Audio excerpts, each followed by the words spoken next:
So in my last video, I talked about what Herald of Truth is doing.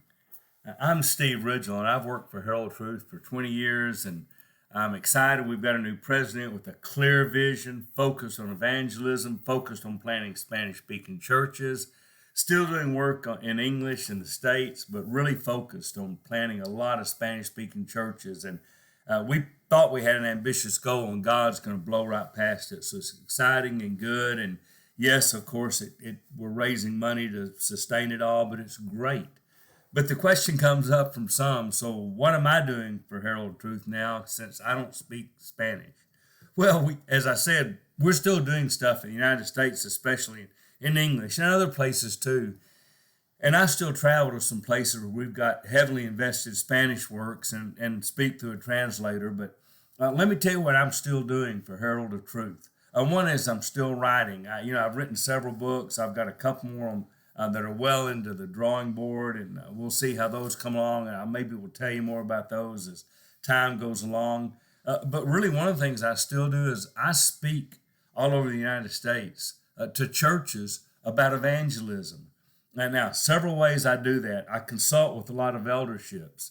They'll have me come in for an eldership workshop when we specifically, or maybe they'll have the elders, deacons, their wives, ministers, all those. Maybe they'll have the whole leadership team. But we talk about how to make your congregation more evangelistic, starting with the leaders. What leaders have to do and hard decisions leaders have to make, and those kind of things. Sometimes they'll combine it with a session or two from my last book about wounds into scars, the book about spiritual people that love Jesus and can't get past their sin, need help to stop, need help to be forgiven, need help, those kind of things. And so I do those kind of things for church leadership. The other thing I still do a couple of my seminars. I still do seminars on, can I tell you a story? How to use stories to talk about Jesus. I still do my Followers Making Followers seminar, where I come in and talk about what it means to live as someone whose mission is to make disciples. Now, I'm not naive on either one of those, and sometimes I have to remind churches. All of those things I do.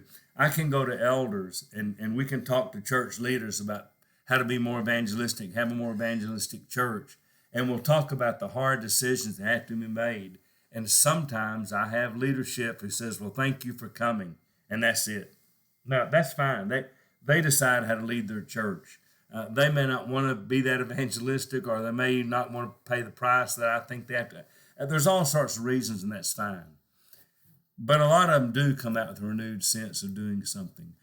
When I do my Can I Tell You a Story, how to really equip people to talk about Jesus, tell their story and other stories. They all have a hope that 80% of their congregation will show up. And of course, the reality is if they have half their congregation, I think that is fantastic if half your people want to learn how to talk about Jesus. And Followers Making Followers, they have to accept not everybody wants to live as a disciple maker. And that's okay. We prep and we work for those that want to, and it does make a difference. Last thing I'd mention that I do for Herald of Truth, I still do storytelling events where a church, or typically a group of churches, will come together. Maybe they'll even use an offsite away from all the church building places, and invite all their friends and neighbors that don't know Jesus to come hear stories about Jesus. And then they'll work on them and follow up with them, and those are really pretty effective. So I'm still going 110 miles an hour for Herald of Truth, and yes, I do still work for Hillcrest on the side, or maybe it's Herald of Truth on the side, I guess depending on what day, because I kind of work for both of them, and I still ranch. So God's really good. This is Steve Ridgel saying, you know what? God's still doing things, and I'm still glad to be part of it.